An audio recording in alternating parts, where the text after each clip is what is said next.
자, 126페이지 대기와 해양의 상호작용. 자, 지금 여기 126, 127페이지는 내용 굉장히 간단합니다. 일단 대기와 해양의 상호작용, 용승과 침강이다. 자, 표층 해수가 이동을 하는데, 자, 일단은 전체적으로 여기 플러스 강의 1번을 보면 북반구에서 이 지구가 자전하기 때문에 지구의 북반구든 남반구든 전향력이라는 힘을 받습니다. 전향력이라는 힘을 받는데 이 전향력이 북반구는 운동 방향의 오른쪽으로 작용하고 남반구는 이와 반대로 해수가 풍향에 대해 왼쪽으로 그 전향력이 운동 방향의 왼쪽으로 작용하기 때문에 해수가 이동하는 방향도 왼쪽으로 북반구는 오른쪽으로 이렇게 편향돼서 한쪽으로 치우쳐서 이렇게 흐른다는 뜻입니다. 일단 제일 위에 있는 표면은 해수면 위에서 바람이 한쪽으로 지속적으로 불면 북반구에서 표면 해수는 풍향의 45도, 오른쪽 45도 쪽으로 흘러요. 이거 뭐 전향력 때문에. 근데 수심이 깊어짐에 따라 해수의 유속이 느려지고 이동방이 점차 오른쪽으로 바뀝니다. 그래서 이걸 전체적으로 묶어서 평균을 내면 자, 표층 해수에서의 평균은 북반구에서는 풍향의 오른쪽 직각 방향, 90도 방향. 남반구에서는 풍향의 왼쪽 직각 방향, 왼쪽으로 90도 방향입니다. 자, 지금 여기 있는 페이지는 요거만 기억하면은 126, 127페이지는 전부 다 해결이 가능합니다. 자, 꼭 요거만 기억하십시오. 북반구에서는 풍향의 오른쪽 직각 방향, 또 풍향이 이렇게 불면은 이쪽이 오른쪽이죠. 남반구는 풍향의 왼쪽 방향, 남반구에 바람이 이렇게 불면 왼쪽 90도 방향, 바람이 이렇게 불면 왼쪽 90도 방향. 자, 이런 뜻입니다. 자, 이것만 꼭 기억하고 이걸 어떻게 이용하느냐? 자, 그거를 이제 밑에 한번 보십시오. 자, 일단 용승과 침강이다. 용승과 침강.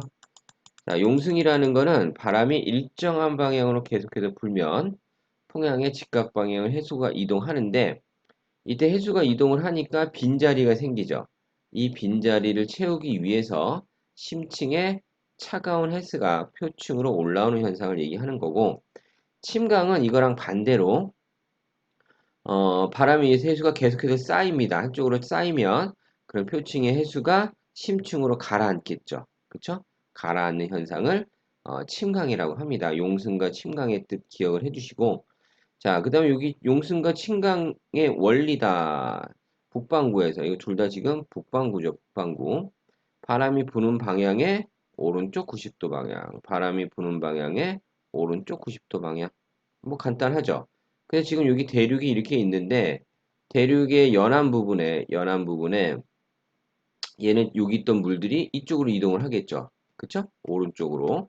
그러면 지금 현재 이곳이 물이 비어 있는 곳입니다. 지금 여기 2번을 보면 이런 현상이 나타나죠. 바람이 에 의해서 해수가 이렇게 이쪽 방향으로 이동하면 여기에 물이 비니까 이걸 채우기 위해서 올라오는 용승 현상이 생기고 침강은 반대죠. 침강은 자, 여기 있는 물이 이쪽 연안 쪽으로 이동을 합니다. 그럼 여기 물이 많이 쌓이겠죠. 그렇죠? 그럼 여기 2번 그림처럼 여기 있는 물이 이쪽으로 이동하니까 여기에 물이 쌓입니다. 그러면 아래로 가라앉는 침강 현상이 나타난다라는 거죠. 그렇죠? 용승과 침강의 정의 기억해 주시고요. 자, 그 밑에를 보면 자, 종류가 나와 있습니다. 일단은 연안 용승과 연안 침강. 이거 뭐 대륙의 연안을 얘기하는 거죠. 자, 북반구에서 용승 얘기하는 겁니다. 자, 대륙의 서한, 대륙의 동안. 자, 대륙이 이렇게 있으면 이게 대륙이다라고 하면은 우리가 일반적으로 지도를 보면 이쪽이 북쪽, 동쪽, 서쪽, 남쪽이 되겠죠. 그쵸? 그 대륙의 서한이라는 건 이쪽 해변가를 얘기하는 거고 대륙의 동안이라는 건 이쪽 해변가를 얘기를 하는 겁니다. 그쵸? 지금 여기 대륙이 이렇게 있는 거예요. 대륙이 이렇게 있어서 이쪽이 대륙의 서쪽 부분, 이쪽이 대륙이 동쪽 부분입니다. 이게 대륙으로 얘기하면 이렇지만 만약 여기 이제 태평양이 있어요. 태평양. 태평양으로 따지면 이쪽이 동태평양이고 이쪽이 서태평양입니다. 그쵸? 이쪽이 대륙의 동안이고 이쪽이 대륙의 서안이고. 그러니까 대륙 쪽으로 보느냐, 바다 쪽으로 보느냐, 이게 서쪽, 동쪽, 이거 헷갈리면 안 됩니다. 자, 이쪽이 서안이니까 바람이 부는 게 오른쪽 90도 방향. 그럼 여기 있는 물이 이쪽으로 가니까 비어, 올라와, 용승. 간단하죠? 자, 대륙의 동안 남풍이 불어요. 이쪽으로. 그러면 여기 있는 물이 이쪽으로 갑니다. 그러면 여기가 물이 비어. 왜냐면 여기가 대륙이 아니면 바닷물이 계속 메워지겠죠. 이게 대륙이니까 비는 거예요. 막혀 있으니까. 거길 치고 올라오겠죠. 용승이 일어나는 거고. 침강은 반대겠죠. 대륙의 서안에서는 반대로 남풍이 불었을 때 이쪽으로 와서 가라앉고, 동안에서는 북풍이 불었을 때 대륙 연안 쪽으로 이동해서 가라앉고. 그렇죠? 자, 이거를 외우는 게 아니라 문제에서 나오면 대륙의 서안이다 그러면 이쪽이 서쪽이죠. 그러면 이쪽에서 북풍이다 그러면 표시해서 오른쪽, 남풍이다 그러면 표시해서 오른쪽 이렇게 해주면 됩니다. 그렇죠? 이게 되게 간단하겠죠? 북쪽에서 올라오는 거에서 오른쪽 90도 방향. 그쵸? 남쪽에서 올라오는 거에 오른쪽 90도 방향. 대륙. 자, 이렇게 하는 연습을 해주셔야 됩니다. 이거 그냥 외워서 풀어서는 감당이 안 돼요. 헷갈리기도 쉽고. 자, 127페이지.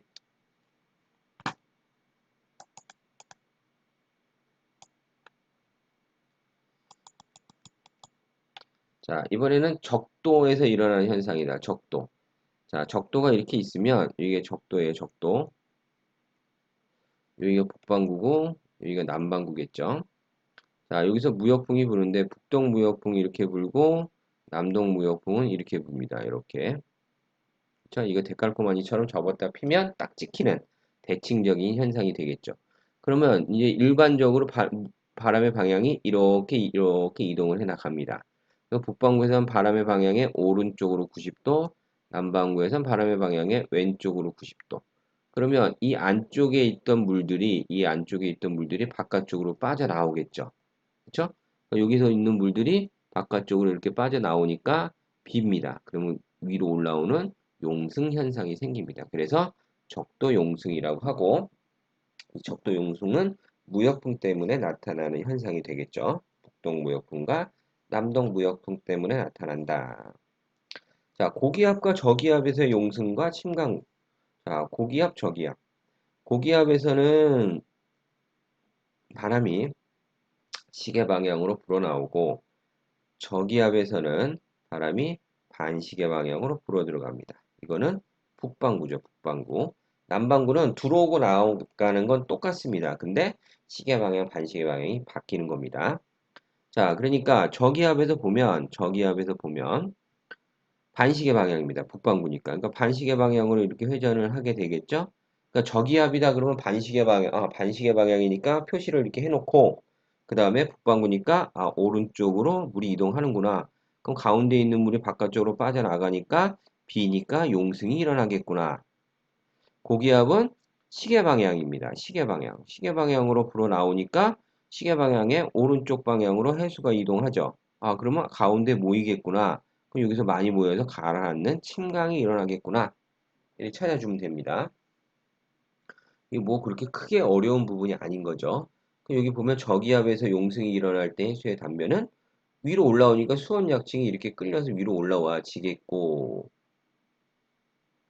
자, 그 다음에 고기압에서 침강이 일어날 때는 여기서 이쪽으로 모이니까 가라앉으니까 수온약층이 좀 낮아지는 이런 현상도 생기겠죠. 자, 용승과 침강의 영향이다.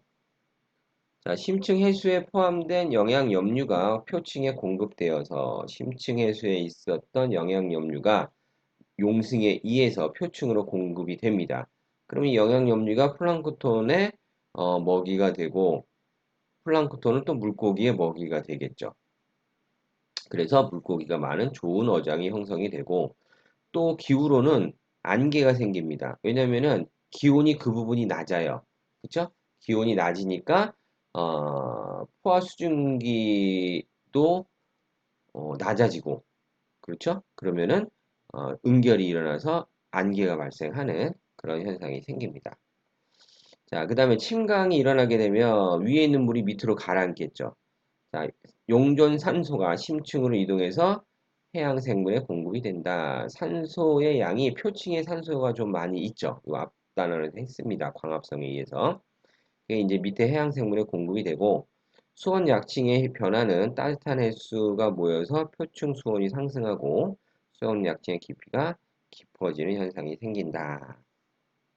전 세계 주요 용승 지역은 일단 적도 지역, 그쵸? 적도 지역. 그 다음에 연안 용승은 주로 대륙의 서쪽 해안에서 많이 발생한다라는 거, 요 정도만 기억을 해주시면 되겠습니다. 자, 개념 문제 풀고 음, 답 확인해 보시고요. 그 다음 128페이지로 넘어가겠습니다. 자, 엘니뇨 남방 진동, 엘니뇨와 라니냐. 자, 이 엘니뇨와 라니냐는 다 무역풍 때문에 생기는 겁니다. 무역풍 꼭 기억을 해주시고요. 무역풍이니까 적도에서 약 30도 지역까지 나타나는 현상인데 이게 요 지역에만 영향을 주는 게 아니라 지구 전체적으로 영향을 많이 끼칩니다. 자, 무역풍이 평상시보다 약해지거나 강해져서 무역풍이라는 건 아까도 했지만 여기 적도 부분이 있으면 자, 무역풍이 이렇게 불겠죠. 이렇게 불어갑니다. 이거 북반구고 이렇게 불어갑니다. 이거는 남반구가 되겠죠. 남반구. 그쵸? 자, 이걸 전체적으로 여기 이제 태평양이라고 한다면 태평양이라고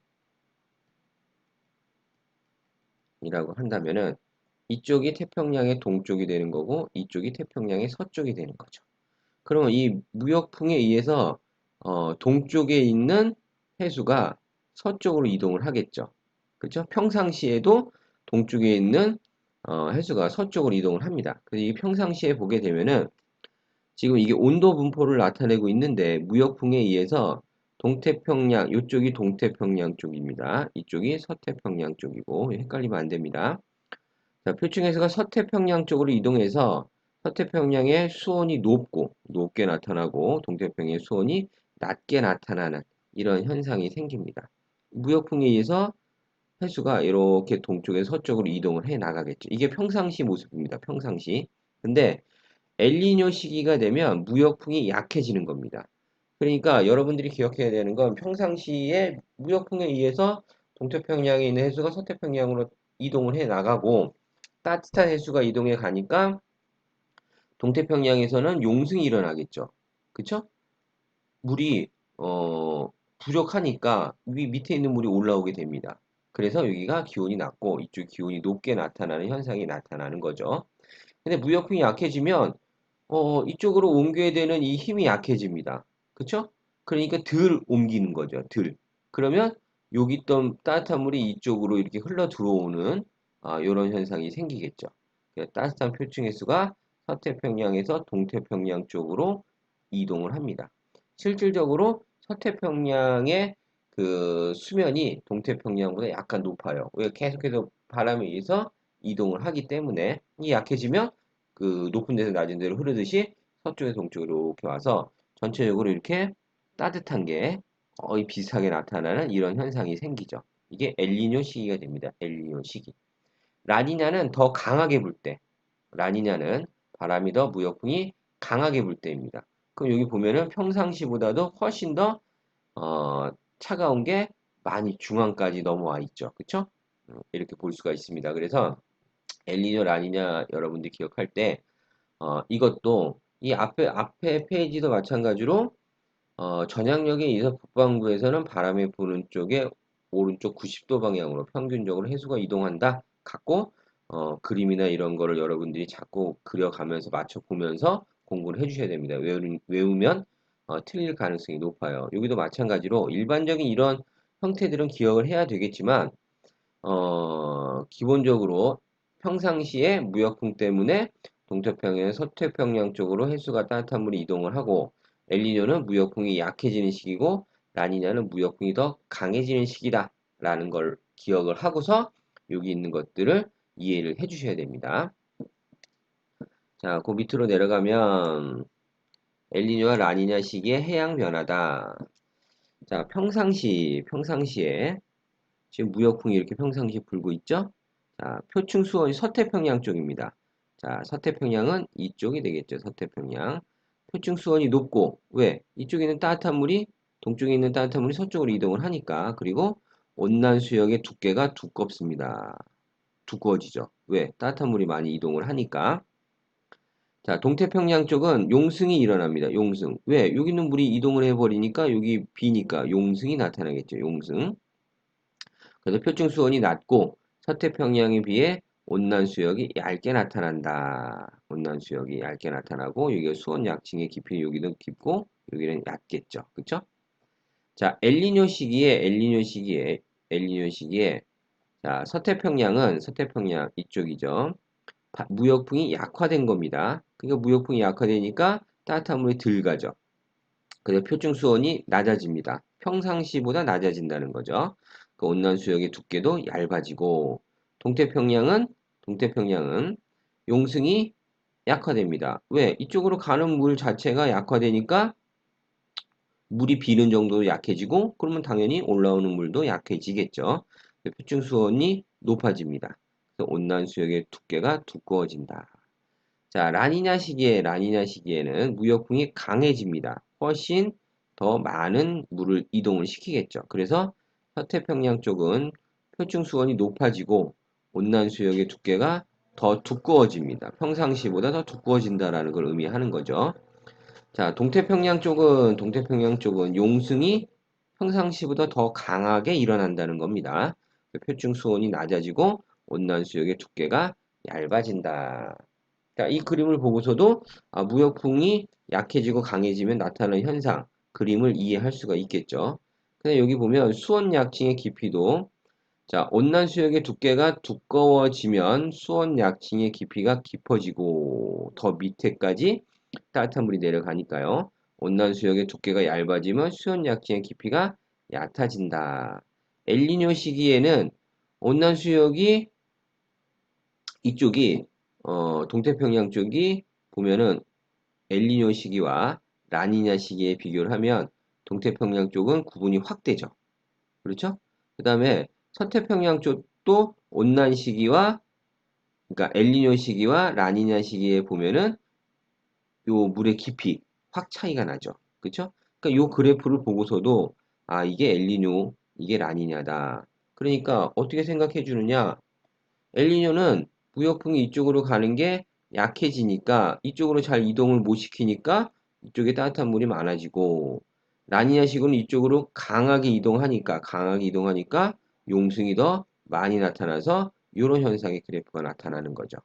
그렇죠? 이것도 마찬가지로 물론 그래프 모양을 기억해서 풀면 좋겠지만 너무 많은 것들이 있기 때문에 아까 얘기한 것처럼 엘니뇨와 라니뇨, 무역풍, 약할 때, 강할 때를 기억해서 이 그림을 보는 연습을 해주셔야 됩니다. 자, 엘니뇨 남방진동이라는 게 뭐냐? 남방진동. 자, 일단 워커 순환은 자, 평상시에 적도 부근 서태평양에서 저기압이 발달하고 왜냐면 따뜻한 물이 이동합니다. 이쪽이 따뜻하죠. 따뜻하면은 대류 현상 생각하면 위로 올라가죠. 공기가 위로 올라가니까 저기압이 나타나게 되겠죠. 그 다음에 동태평양 쪽은 고기압이 발달합니다. 여긴 차가우니까 하강하겠죠. 그쵸? 하강하니까 고기압이 발달하게 됩니다. 그래서 찬 공기가 하강하게 해서 거대한 순환. 자, 이쪽에선 따뜻한 서태평양 쪽에서 올라오고 동태평양 쪽에서 내려가서 이렇게 도는 거대한 순환이 나타나는데 이 순환을 워커 순환이라고 한다. 워커 순환이라고 한다. 자, 엘니뇨 시기의 라니냐 시기의 대기의 순환이다. 자, 이 워커 순환이 엘니뇨 시기에는 약해지니까 지금 이쪽에 이렇게 따뜻한 게 있던 게 이쪽으로 아무래도 이동을 해 가겠죠. 그쵸? 그래서 이렇게 중앙 태평양 쪽의 가운데쯤에서 상승 기류가 생겨서 워커 순환이 이렇게 약해지는 현상이 나타납니다. 그쵸? 라니냐 시기에는 훨씬 더 강하게 하니까 더 많은 쪽으로 이동하고 상승 기류도 더 강하게 나타나게 됩니다. 그렇죠? 이것도 뭐 이동하는 따뜻한 물이 어느 정도 이동하느냐에 그걸 가지고 기준으로 따져주면 뭐 그냥 특별하지 않게 기억을 할 수가 있습니다. 자, 대기순환이 서태평양의 고기압이 동태평양의 저기압이 발달한다. 서태평양에서 건조한 날씨에 의해서 가뭄이 발생하고 동태평양 쪽에서는 강수량이 증가해서 홍수가 발생한다. 원래 평상시에는 서태평양 쪽에 저기압이 발달하기 때문에 비가 많이 옵니다. 그렇죠? 근데 이곳에 지금 고기압이 형성되기 때문에 가뭄이 생기고 지금 동태평양 쪽에서는 고기압이 형성되어 있으니까 그렇게 비가 거의 안 와요. 근데 강수량이 증가해서 홍수 피해가 생길 수가 있습니다. 엘니뇨 시기에는. 자, 라니냐 시기에는 서태평양에 더 강한 저기압이 왜 따뜻한 물이 더 많이 이동하니까 더 강하게 상승 기류가 생깁니다. 강하게 상승 기류가 생기면은 구름도 훨씬 높은 정란운이 만들어지겠죠. 그래서 비가 더 많이 오겠고 동태평양 쪽에 더 강한 고기압, 비가 더 적게 오는 현상이 생기겠죠. 그래서 서태평양에선 수온 상승으로 태풍이 자주 발생하고, 자, 우리가 앞에서 배웠죠. 태풍은 약 5도에서 20도, 25도 요 사이에서 생기는 겁니다. 그러니까 무역풍대가 맞죠. 그러니 여기는 서태평양, 특히 우리나라 쪽으로 여기 서태평양에서 생긴 태풍이 우리나라 쪽으로 올라오게 되겠고요. 그래서 피해를 더 많이 받겠죠. 라니냐 시기에 동태평양에선 가뭄이 생긴다. 자, 뭐 여러분들이 지금 이해가 됐는지 모르겠지만 아까 선생님이 얘기한 것처럼 무역풍이 평상시보다 약해지냐, 무역풍이 강해지냐로 이 모든 거를 다 보면은 굉장히 쉽게 이해할 수가 있고 그 다음에 쉽게 기억할 수가 있습니다. 이 부분은 굉장히 중요한 부분, 엘니뇨, 라니냐는 굉장히 중요한 부분이기 때문에 여러분들이 꼭 기억을 해주셔야 된다. 자, 남방 진동이라는 건 엘니뇨 시기와 라니냐 시기에 동태평양과 서태평양 사이에 기압 변화가 생기죠. 그쵸? 고기압, 저기압 왔다 갔다 합니다. 이게 시소와 같이 서로 반대로 나타난다. 그래서 진동. 그걸 근데 남방 진동이라고 한다. 남방 진동. 자, 다음 페이지 129페이지에 보면 엘니뇨 남방 진동이다. 엘니뇨와 라니냐는 해수면의 온도 변화이고 엘니뇨와 라니냐는 해수면의 온도 변화입니다. 그 다음에 남방 진동은 대기의 기압 분포 변화입니다. 이들의 대기와 해양의 상호작용으로 연관되어 있으므로 엘니뇨 남방 진동 또는 엔소라고 한다. 남방 진동 지수는 남방 진동의 강도를 나타낸 거다. 강도. 자, 여기서 이제 중요한 거는 남방 진동의 지수가 마이너스면 엘니뇨고 플러스면은 라니냐다. 자, 요 사항을 꼭 기억을 해주셔야 됩니다. 기압차가 자, 여기 다윈과 타히티의 해면 기압차를 얘기를 하는 건데 태평양의 동쪽과 서쪽의 해면 기압차를 나타내는 겁니다.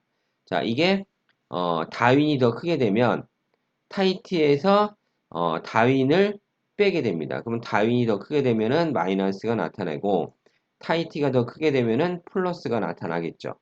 그렇죠? 자, 그래서 타히티의 해면 기압에서 다윈의 해면 기압을 빼주는 거고 타히티가 이쪽에 있고 다윈이 이쪽에 있습니다. 타히티의 해면 기압에서 다윈의 해면 기압을 빼주고 이 값이 마이너스면 엘니뇨가 되겠고요. 플러스면 라니냐가 된다라는 거 꼭 기억을 해주셔야 됩니다. 그러니까 엘니뇨 시기에는 타히티 수온이 상승해서 기압이 낮아지므로 왜냐하면 따뜻한 게 평상시엔 이쪽에서 저기압이 생기고 이쪽에서 고기압이 있다가 바람이 약해지면 저기압이 이렇게 밀려오겠죠. 그쵸? 이쪽에 저기압이 생기고 반대로 이쪽엔 고기압이 생기게 되겠죠. 그래서 남방 진동 지수가 마이너스 값을 나타낸다. 라니냐 시기에는 수온이 타히티 쪽에 하강해서 기압이 높아지게 됩니다. 그래서 남방 진동 지수가 평상시보다 더 큰 플러스 값을 갖는다라는 거 잘 기억을 해주시기 바랍니다. 그러니까 남방 진동 지수는 엘니뇨 마이너스 라니냐 플러스 원리는 이 앞에서 얘기한 원리랑 같은 원리가 되겠죠. 그래서 여기 있는 이 그래프가 나오는데 이 크게 나타나는 거. 이 크게 나타나는 부분이 여기는 마이너스니까 엘니뇨가 크게 나타난 거고 여기 플러스니까 라니냐가 크게 나타난 거죠. 요거 이 그래프를 주고서 어느 요 시기에 어떤 현상이 일어났느냐 이런 거 물어봅니다. 즉 어떤 현상이 일어났냐라는 거는 라니냐냐 엘니뇨냐 그걸 알고 있느냐 그걸 물어보는 게 되겠죠. 자, 밑으로 내려가서 엘니뇨 라니냐의 영향이다. 수온 변화, 해양 생물의 감소 등 해양 환경이 변하고 기압 배치의 변화로 가뭄, 홍수, 태풍 등의 기상 현상이 일어나게 된다. 엘니뇨 시기에 요 지금 무역풍 지역만 해당하는 게 아니라 그거에 의해서 이 고緯도까지 전부 다 영향을 받죠. 그쵸? 자, 이렇게 고緯도까지 영향을 받게 된다. 엘니뇨 시기의 서태평양은 필리핀, 인도네시아, 오스트레일리아 동북부 지역에서 가뭄이 심해지고 중앙태평양, 멕시코 북부, 미국 남부에서는 홍수가 일어나게 됩니다. 라니냐 시기에는 인도네시아, 필리핀에서는 장마가 일어나고 비가 많이 오는 시기가 되겠죠. 페루 등의 남아메리카에서는 가뭄이 일어나게 된다. 엘니뇨와 라니냐에 의해서 전체적으로 지구가 영향을 받는다. 라는 게 됩니다. 자, 밑에 있는 개념 확인 문제 풀고 채점해 보시기 바랍니다.